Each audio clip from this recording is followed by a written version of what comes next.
Welcome to another LinkedIn Live session where we explore the common everyday challenges that face coaching organizations in a non-scripted conversational dialogue with our friends from the coaching community. I'm Julian Carter from Delenta. As a reminder, Delenta is a digital coaching platform that helps coaching businesses streamline their operations and drive huge efficiencies. Now, today, we're going to be discussing all about how to win tenders. This is often a very frustrating process for most people. It often feels like a black box, and it can require significant effort across mind-numbing details sometimes to apply in these things. Now, today I'm joined by Dr. Alan Richards of Tangencia and Orville Ingram of Ingram Educational Consulting in New York. And Dr. Alan Richards is in the UK as well. Hi, guys. Alan, please, could you introduce yourself to the audience? Thank you. Hi. So, yes, I'm Dr. Alan Richards, and I run a company called Tangencia, where I have a whole set of coaches and trainers that are mostly practicing university academics. And they come in, and dependent on their speciality, they work for particular companies on bespoke programs around leadership development, management training, executive coaching, and business transformation all over the world, but mostly in the UK and the Middle East. Cool. Thank you. Orville, let's hear from you. Hi, sure. Hey. Hi, my name is Orville Ingram. I'm from Ingram Educational Consulting here in New York. Most of our operation is grounded in the United States, and we do educational consulting work mostly around executive coaching, focusing on the public sector, as well as some private sector institutions such as healthcare and finance. We do a lot of executive coaching, focusing on building leadership capacity for leaders, especially mid-level managers, and especially those in the BIPOC community. My focus in the company as the CEO and founder is really to provide strategic guidance around how do we not only coach and creating fundamental practices around coaching, but also ensuring that we consult in a way that is meaningful for those who are going to be the biggest beneficiary, and those are the leaders, so that not only that they can build their capacity, but also they can add value to the people that they serve. So that's Ingram Educational Consulting in a nutshell. Okay, that's fantastic. Thanks, Orville. So I will pose a question, just get the ball rolling and kick this off. Tell me, where do you go to find these tenders? Do you use regular known places, or how do you find these tenders? Because they can be often quite hard to find, can't they? They can. Absolutely. Go ahead, Alan. Well, for me, government website is really good. There's it's a very transparent tendering process. It can be dentistry, completing the tender document. There's no other word to describe Marathon man. But they are there. They are there. But I'm really, most of our work comes through word of mouth. Mm-hmm. In that, if you are working with executives and executives have had a good experience, executives naturally network, they start to share their problems, and you get a recommendation, and in they come. So, for instance, today I've had a phone call. Barack Obama is speaking at the O2 in September. Would I go along and give a keynote for a whole group of financial CEOs around the financial services for one of the VIP boxes prior to Obama's speech? That's come out of the blue, a phone call based upon a phone call on a phone call, because I had coached somebody else. So that's there. But when we tender, I'm finding that the tendering process is becoming ever more arduous, Yes. because there is an expectation that you provide absolutely every detail about every nuance at stage one of the process before they even make the rough cut. How about you, Orville? Well, first, I'm going to say, Julian, I'm in the United States and this might be broadcast internationally. And I know that, the core of your audience may be UK. Maybe we can just kind of clarify tendering for folks because in the US, they call it something else, and from a more, prospective piece. So if you could, that would be great. Yeah, so we're talking mainly to a UK and US audience here, although it goes out internationally. Our core customer base is in the UK and mainly the US as well. So, yeah. Yes. Okay, wonderful. So for me, and I think just like Alan, I try to focus more on, the relationships that I've built over the years, those individuals that I'm very clear with and I know very well. And that to me make it a little bit more authentic, a little bit more ease of mind. I'm not going to say always easy, but it does give me an opportunity to reach individuals who are in my orbit. And because they're in my orbit, there's a level of trust that is built up and the communication is seamless in the tendering process. I think for most of my work, working with government agencies, that in itself, in terms of paperwork, can be a little bit complicated and overcomplicated. But at the same time, I understand that a part of it is to protect the agencies and to ensure that they're in compliance with their regulations whenever they work with outside the consulting firms like mine. Yeah. So I mean, Alan, you mentioned that things are getting more and more difficult in tendering, and it can be a elongated process. Often, you can make the smallest mistake and be completely discounted. It can also be a movable feast. Sometimes they can move the goalposts on you. What are any recent experiences you can tell us about in the past year or 2 years or so that you've experienced in doing these tenders? So you can pass that experience to people who might be just starting to do tenders, like things to avoid or rookie mistakes. I'll try not to allow my answer to turn into a diatribe then. Yeah. For the recent experience that I've and make it all anonymized, of course. Yeah, of course. Yeah, I would never mention them.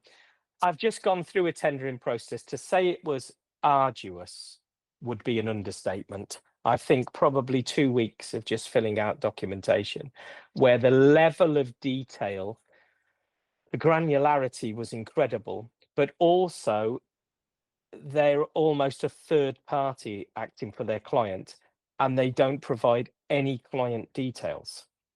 Yes. So they're looking for things, granularity, even down to the CVs of all of the coaches, where we provide the coach that is directly relevant for your industry sector. So in reality, you're pretty much having to guess which CVs to send in, because I've got 16 people moving all over the world doing these things, and they wanted 5 CVs. But also things like insurance.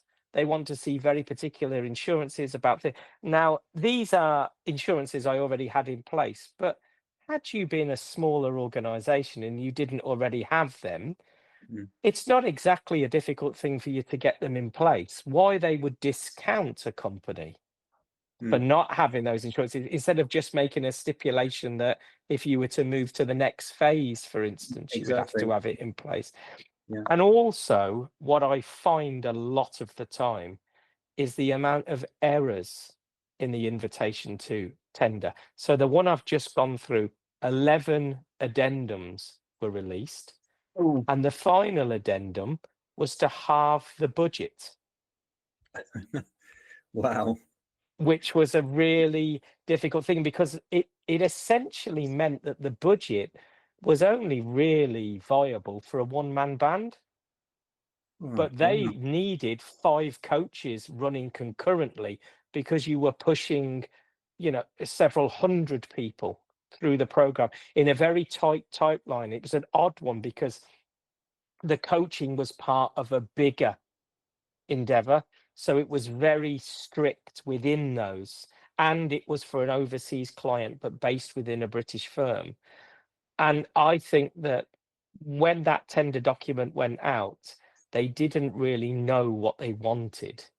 And they used the tenders to decide actually what the shape and how they were going to go about operating it. So essentially they used us to decide what their product was going to be.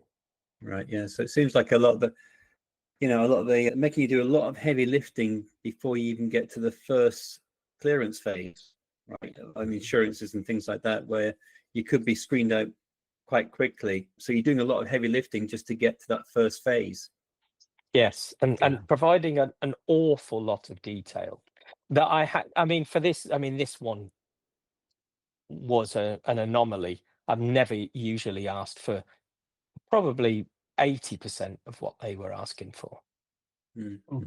But it is like a black box, right? It is, you don't know sometimes who the end people are, who the stakeholders are.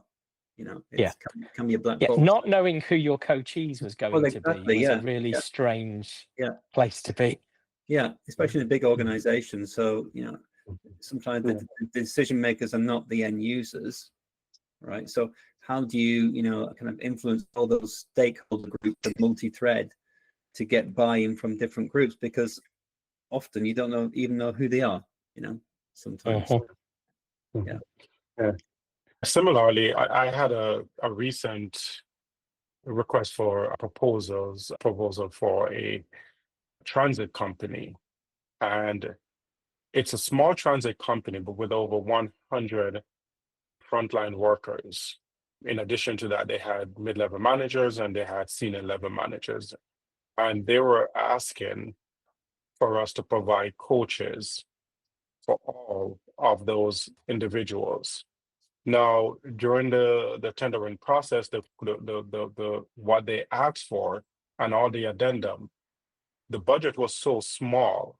I asked a colleague of mine, as I said, I try to stay within the orbits of who I work with, and I asked a colleague of mine, what is the normal rate for this part of the United States? Because there was no way we could support over 100 people on that budget.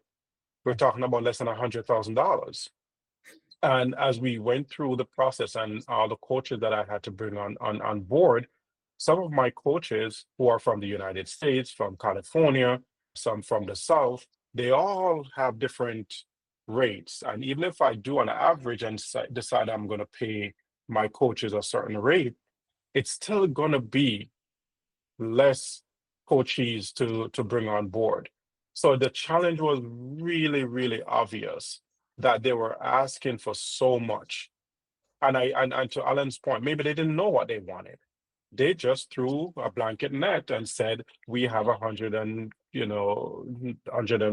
plus people to be coached and would like for you to submit your proposal for and give us all the details. So I was going through documents over documents, addendums over addendums, submitting all the paperwork. And at the end, I asked myself, I don't know what the hell I'm submitting now. Because at this point, I'm just submitting it because it's requested. And one of the things that I do recognize often, I wouldn't say dismiss individuals, that for me, we have a process in the United States where you can have minority companies, minority groups tendering for certain contracts. And for that, I was able to, show them that I do have the certification identifying myself as a minority individual and a minority company. But the way that they process that documentation is different depending on the state you're in. And that can easily dismiss someone who is not from New York, but someone who is in California or someone in another state. So, one has to be careful to make sure that they are submitting the documentation, proving the type of company that you have, whether you're a veteran, a minority group, a woman base, just submit the documentation that they need. Otherwise, you will be dismissed and easily be sidelined in that process. Interesting. I mean, when it comes to how do you price yourselves? Do you kind of go for the value for money and hope you get it, or do you end up underpricing yourself and end up giving the stuff away for free? And what about the financial penalties as well for things that might go wrong, or damages or delays? How do you handle things like that? So first of all, how do you handle pricing? How do you pitch yourself, or position yourself on pricing?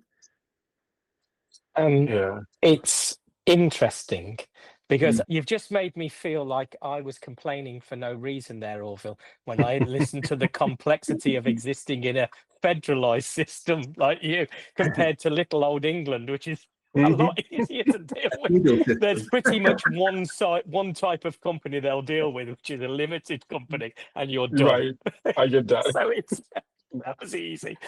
But as far as pricing goes, the best bit of advice I had was many years ago when I first started was, whatever you do, don't underprice yourself, especially in coaching, because actually the more people pay for coaching, the more they value the coaching they're having. That's right. Yeah, I think it's definitely know your worth, isn't it? Know your worth, Alan. Yeah, and it's a struggle. I mean, I do give people a band, and I do look at whether it's an individual paying me or whether it's an organization, whether it's a one-off or whether it's a contract, because obviously the unit cost, you can spread things. And also, I do base my pricing on how arduous it was to get the contract in the first place, or how arduous it's going to be. So, for instance, I've just recently done a fantastic job for a very prestigious bank. And that was, I met the guy at a reception. We had a chat. He said, I want you to do some stuff for our bank. And we did it with a handshake, and they never asked for a contract. And they said, all we'll do is we'll pay you for what you do. And when we've had enough, we'll bring it to an end. And it was so strange to have a meeting, especially from a bank. But his point was, we can spend all of our time arguing over contracts. I'd like you to come in, do it, and if we like it, we'll carry on paying for it. And it was that simple. And what he was actually doing was, he wasn't looking at helping me. He was looking at reducing the overhead costs for his own organization.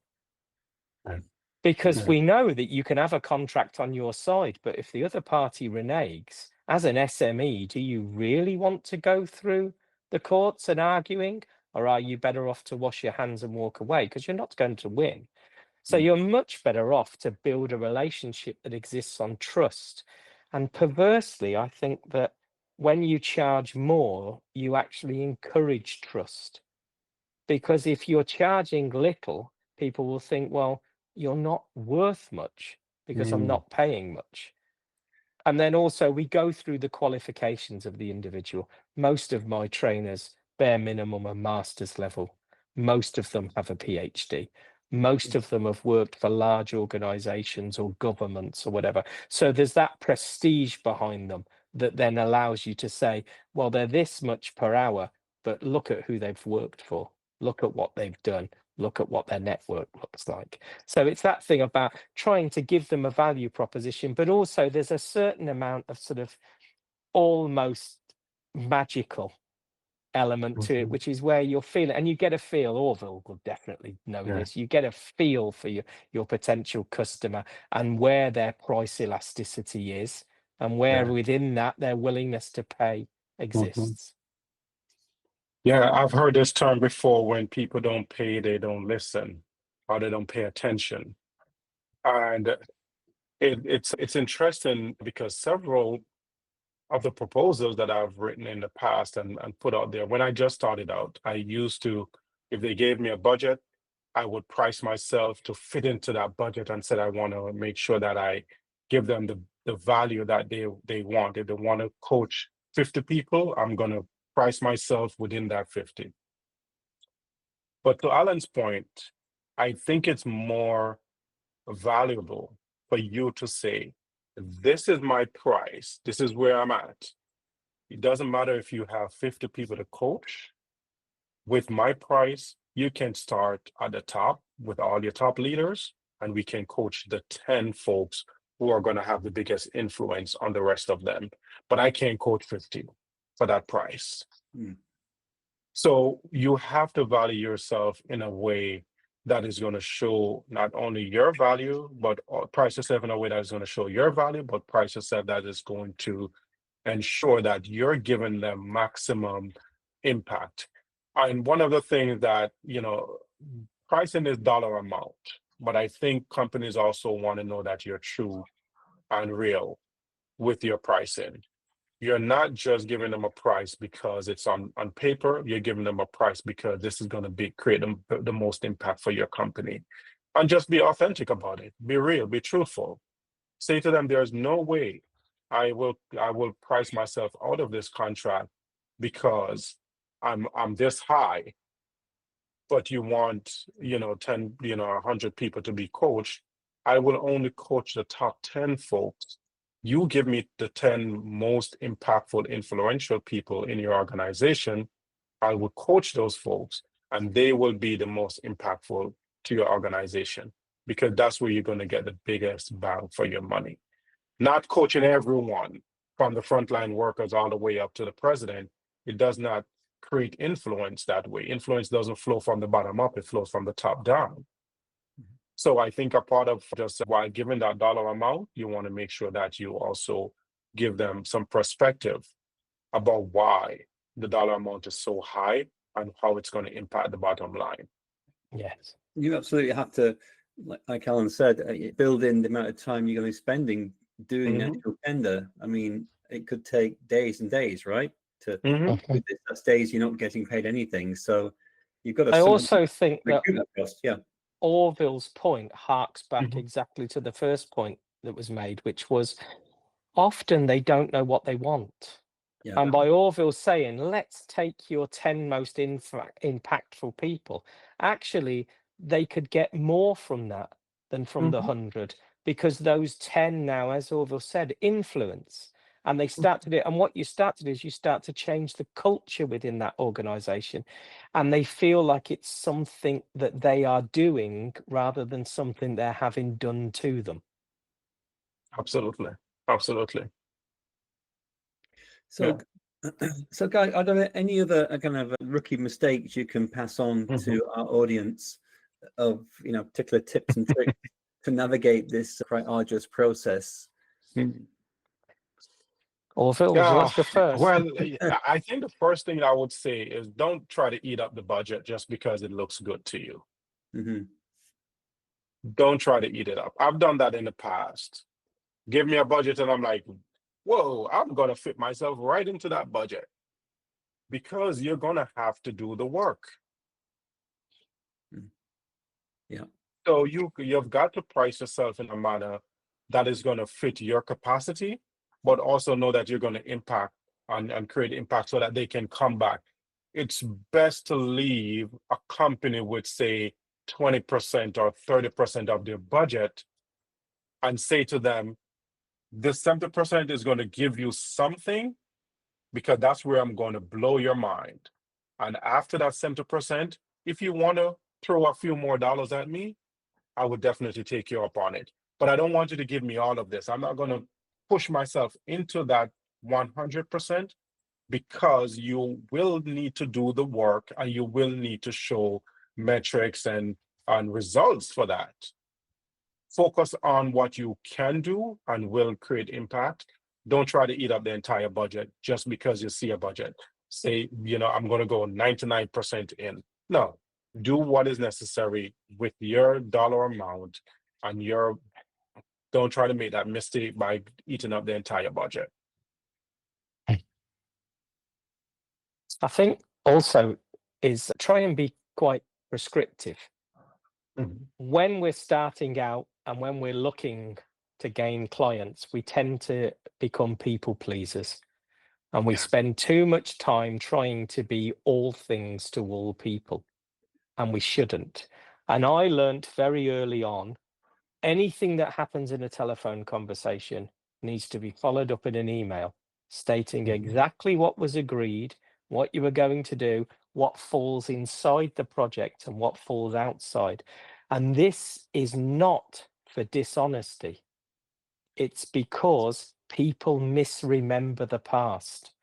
And you'll have an inordinate number of conversations over the most minute detail.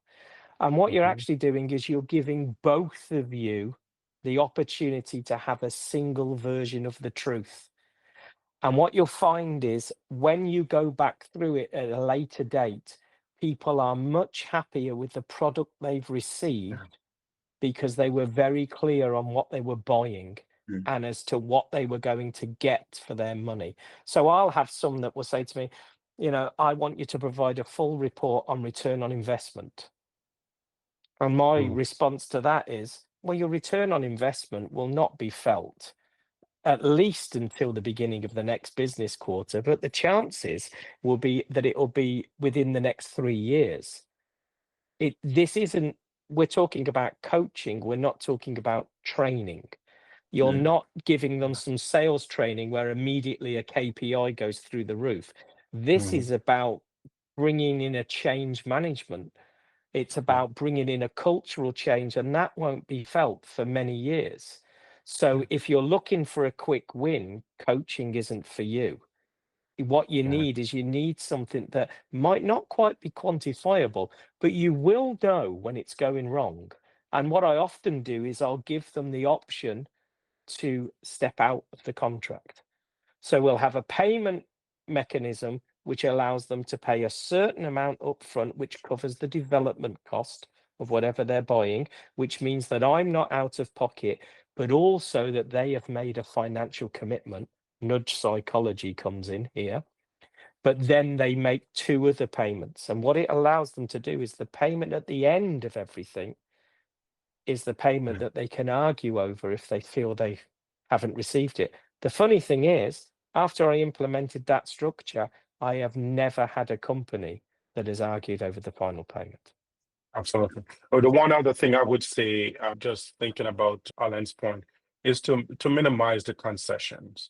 Oftentimes, when you are, I wouldn't say desperate, but you are really truly, happy about an opportunity, you tend to start making concessions.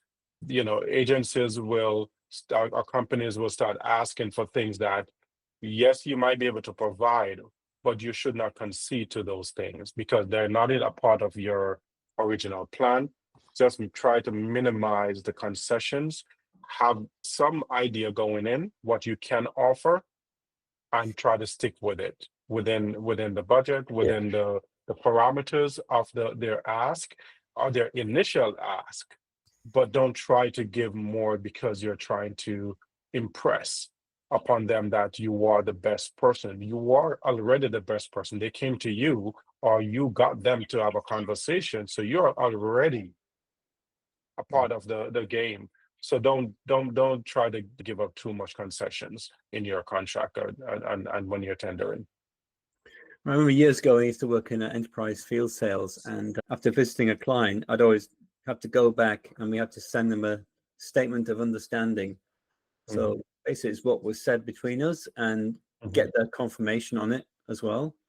So it will just try and stop that you said, I said argument. Always good practice. Absolutely.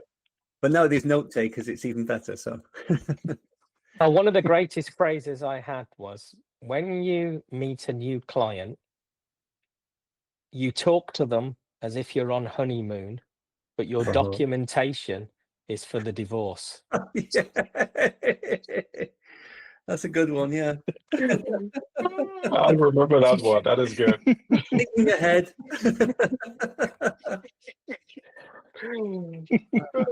That's interesting. I mean, when people ask, when in these tenders, they ask for your testimonials. Like saying, we've got great customers. When it comes to testimonials, people want proper quantitative data. Improvements, percentage improvements, and things like that. Do you ever provide that kind of level of detail, or they demand it? No. And especially for coaching, it's very hard to provide that depth, like quantitative details around results, because much of it is going to be qualitative. Remember, coaching is what people walk away feeling and how they're going to impact who they're serving. It's not going to be how many sales they generated because of your training or because of your coaching. Most of it is going to be, how are they going to change their behavior? how are they going to start impacting the people that they serve? And though, to Alan's point earlier, it's not going to happen right away. These are things that people will have to put into practice, and then you'll see the return on investment over time. So it's very hard to get testimonials that are going to say, for sure, this is the quantity. What I have done in the past, and I've started to do, if I did a training and it involves some coaching, let's just say I'm training 30 people, but they're going to get one-on-one coaching or some coaching. A part of that testimonial might be that we did train and supported 30 folks who are now implementing tools for something else. That can be quantitative, but in terms of behavioral change over time, that is very hard to be quantified. Yeah. I mean, I have to say, I'm always rather suspicious when I go to people's websites and they have these testimonials up and that, because you do wonder, does Don't pay Dwayne any from attention to Colorado them. actually exist? Nobody Or believes is them. Dwayne Allen's alter ego, Roll by. Well, Yeah. quite a while ago. I mean, LinkedIn is a big part of my life. Yeah. And one of the wonderful things about LinkedIn is you can ask for a recommendation, or someone is can true. offer you one, and it's verifiable. And if that person is a LinkedIn user, which pretty much all the CEOs, etc., are, you're going directly back to a person who is verified themselves. Either they've used their passport in the UK or whatever it is. So immediately people because often a lot of the lead gen that I get comes through LinkedIn anyway, people finding me and approaching me. And when they look at those recommendations, they know they're real, they know they're genuine. So you've got that qualitative there, because as Orville said, it's an emotion. That's really what you're selling. Most of these people are finding their own solutions. You're just clearing away the bracken to allow them to see the path, really. And then if you look on top of that, you'll see that the way that they start to communicate and the way that they engage on LinkedIn often changes. And it becomes almost a self-fulfilling prophecy. There's almost like an uptick in mood as they start to work at it all. And then also you start to see the type of posts they're doing and what they're doing, and are they looking to the future, and are they becoming more proactive? And I find that a lot of that really comes together almost in a perfect storm. And then you start to get many more people approaching you and saying, could we have a chat about some coaching? Could we have a chat about some training? And it's funny, because I've just been on a webinar where I was wondering, when you connect with a new CEO, should you send them a direct message telling them what you do? And I never do this, but I always feel as if I'm a missing out, because I'm not a hard sell person anyway. And then I went on this webinar, and the first thing she said is, when you connect, whatever you do not pitch slap, as they call it, because those days are over. You create a presence, you let people see you, observe what you're doing. That creates a relationship, and hopefully you draw them in. And the great thing is, just like Orville said, if they connect with you, you're already the best person for them anyway, because they made that decision. And I think that's all qualitative rather than quantitative. All qualitative, definitely about the softer sell, the consultative process, etc. It's a holding your hand through this process. You're looking for a solution. I'm going to hold your hand through it, and build trust and credibility, and that's the way things are really done these days. The kind of pitch slapping, like you say, it doesn't work. People just screen that out immediately. Okay, guys, we're running over time. So anything you want to add before we wrap up this session? The one thing I'm very interested in, most of my coaches, they would send me these proposals for me to pitch to, and I do realize that the relationship that I build with my coaches, as well as the relationship with the other individuals in the space, it is so important, because that's where you're going to get most of your referrals. Because oftentimes it's not you going out there to find these opportunities, sometimes they come to you, and it's because of the relationship that you build with others. So I would say, before you even get into the weeds of tendering, it's about the relationship that you're having with the individual, from the coaches that you work with to the individuals that you've met. And it's very important, because those are the folks who will refer you, and the business will come once you start building those relationships. Fantastic. Absolutely. Yeah. And I would just say, just be authentic. When you're filling out your tendering document, we are seeing a huge tendency towards AI, and they can tell, and it does lose its authenticity. And I think worse than not winning a tender is to win the tender and then them find out that it wasn't you, and that the way that you deliver isn't you. Because I think it's better to miss it than it is to get it and then not be able to deliver on it, because they thought they were buying somebody else, but what they were buying was a bot. Yep. Interesting.